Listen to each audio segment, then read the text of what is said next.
They didn't ask for his name first. They asked for his color. The knock came just after dawn, sharp and impatient, the kind of knock that doesn't expect an answer, only compliance. When Ronald Cotton opened his door in Burlington, North Carolina, he was still rubbing sleep from his eyes. He had no idea that, in the eyes of the law, his life had already been rewritten. Somewhere across town, a white woman had been raped. And someone had decided the man standing barefoot in his doorway looked right for the crime. That decision would cost Ronald Cotton 11 years of his life. Before we dive into the main story, like and subscribe to our YouTube channel and click on the bell notification button for more interesting video like this. On July 30, 1984, Jennifer Thompson was awakened in her apartment by a man holding a knife to her throat. For hours, she studied his face in terror, convinced that if she survived, remembering him would be her only weapon. When the police arrived, they did what they had been trained to do. They asked her to describe the attacker. Black male. Average height. Short hair. It was enough. Days later, detectives presented Jennifer with a photo lineup. Ronald Cotton's picture stood out, not because of evidence, not because of fingerprints or DNA, but because investigators had already focused on him. Subtle cues. A pause. A nod. Jennifer pointed. "I'm sure," she said. Ronald Cotton was arrested. At trial, there was no physical evidence tying Cotton to the crime. No DNA. No blood. No eyewitnesses besides the victim herself. But her certainty filled the courtroom. "I will never forget his face," Jennifer testified, locking eyes with Ronald. Jurors believed her. Ronald was sentenced to life plus 54 years. He was 22 years old. As the gavel fell, Ronald's mother screamed. Ronald himself said nothing. He had already learned something devastating about the justice system. Silence doesn't protect you when your skin has already convicted you. While serving his sentence, Ronald heard whispers in the prison yard. Another man, Bobby Poole, was bragging about rapes. One of them sounded exactly like the one Ronald was imprisoned for. Ronald begged for a new trial. Instead of freedom, he was given something crueler, another conviction. At the retrial, Jennifer Thompson once again identified Ronald in open court, even though Bobby Poole sat just feet away. The jury convicted Ronald again. Wrong man. Wrong skin. Same result. Years passed. Technology evolved. DNA testing, primitive in the 1980s, became reliable in the 1990s. Ronald, educated by fellow inmates, pushed relentlessly for testing. Prosecutors resisted. The state delayed. Finally, in 1995, the results came back. Ronald Cotton was not the rapist. The DNA matched Bobby Poole. The courtroom fell silent. 11 years after being arrested for a crime he did not commit, Ronald Cotton walked free. Jennifer Thompson collapsed in tears, not only because the real attacker had been found, but because she had helped put an innocent man in prison. Ronald Cotton's story wasn't about one bad witness or one bad cop. It exposed a pattern. Eyewitness misidentification, the leading cause of wrongful convictions. Racial bias, where black men are disproportionately suspected, arrested, and convicted. Confirmation bias, where investigators stop searching once a likely suspect is found. Ronald was not arrested because evidence led to him.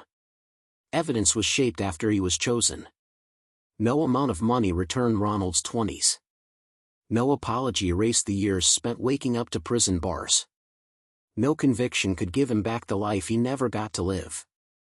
And yet, his case is considered a success story, because at least the system eventually admitted its mistake. But here's the part that should make your chest tighten. Ronald Cotton was lucky. Today, thousands of men, disproportionately black, sit in prison cells across America, convicted on the same shaky foundations: mistaken identity, racial profiling, pressured witnesses. They haven't gotten the DNA test. They haven't met the journalist who listens. They haven't become the case people remember. Somewhere, right now, a knock is happening at dawn. A door is opening. A face is being chosen.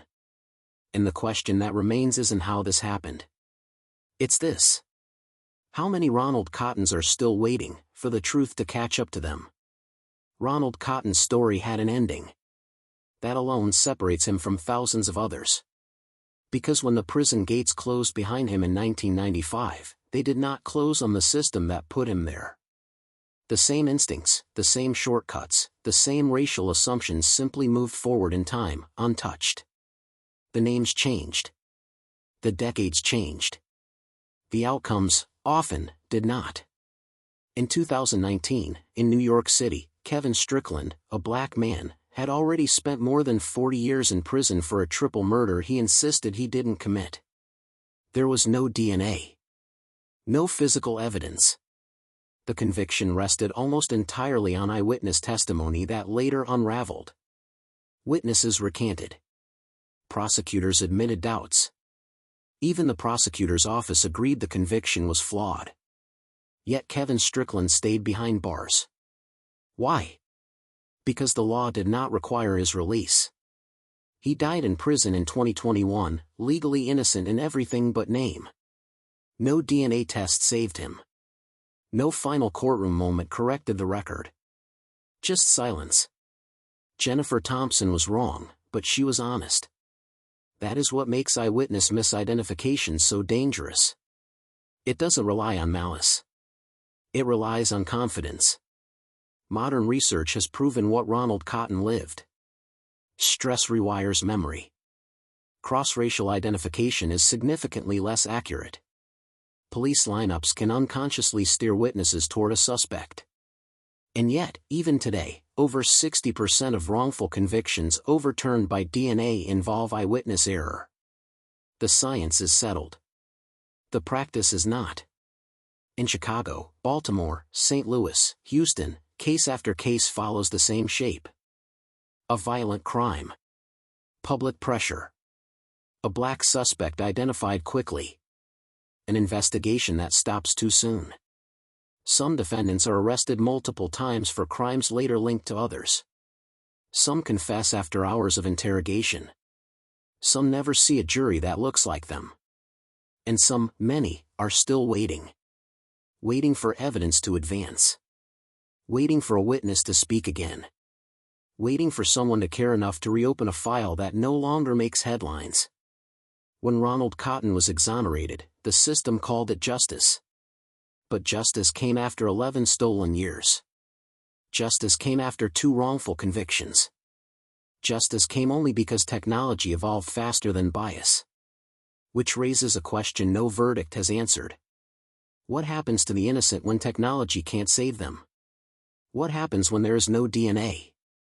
What happens when the only evidence is a memory, confident, emotional, and wrong? Wrongful convictions don't persist because evidence is weak. They persist because certainty is convenient.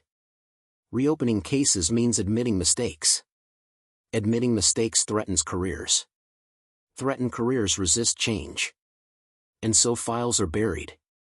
Appeals are denied. Men grow old in cells built on assumptions. Ronald Cotton eventually stood in a room with the woman who had mistakenly sent him to prison. They became friends. They spoke together. They taught the world something rare, how truth can heal. But somewhere tonight, a man is staring at a concrete ceiling, replaying the moment his name was replaced by a description. Black male. Wrong place. Wrong time.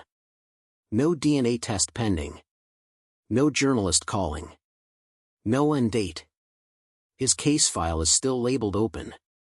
And until it's closed, the real mystery isn't who committed the crime. It's this. How many innocent men are still imprisoned, not because the system doesn't know the truth, but because it refuses to look for it? Want more stories like this? Hit like and subscribe so you don't miss any of our story, because this is just getting started.